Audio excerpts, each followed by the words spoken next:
আচ্ছা ইউনুস, এতগুলি গজবের মধ্যে কোনটি আমাদের উপর অবতীর্ণ হবে সেটা সঠিকভাবে বলো না।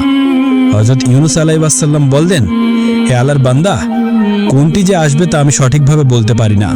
এর সঠিকতা কেবলমাত্র আল্লাহ রব্বুল আলামিনই বলতে পারেন। তবে এই বিপদগুলির যে কোনো একটি যে আসবে তাতে কোনো সন্দেহ নেই, কেননা আল্লাহ রব্বুল আলামিন আমাকে তা জানিয়ে দিয়েছেন। হযরত ইউনুস আলাইহিস সালামের কথা শুনে সকলেই হেসে উঠল এবং তারা বলল, ইউনুস ধোঁকাবাজ, তোমার কথার কোনো স্থিরতা নেই। এরপর তারা বলল, আচ্ছা তবে এই কথাও তো বলো, ওই গজব কোন দিন আসবে? হযরত ইউনুস আলাইহিস সালাম বললেন, কোন দিন আসবে তাও আমি সঠিকভাবে বলতে পারি না। অবশ্য এতে কোনো সন্দেহ করার কারণ নেই।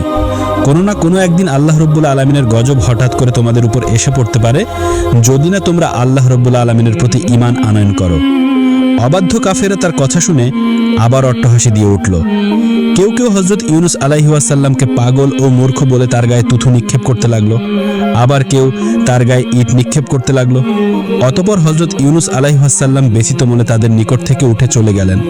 তাদের এইরূপ ব্যবহারের কারণে হযরত ইউনুস আলাইহিস সালাম খুবই ব্যথিত হয়েছিলেন, কেননা তিনি যাদেরকে সৎ উপদেশ দিচ্ছিলেন তারা তো তার উপদেশের প্রতি কর্ণপাত করছেই না, উপরন্তু তারা তাকে বিদ্রূপ ও উপহাস করছে। এভাবে তিনি তার কওমের লোকেদেরকে একাধারে 40 বছর পর্যন্ত দাওয়াত দিলেন, কিন্তু তার এই দাওয়াত ও প্রচেষ্টা সম্পূর্ণ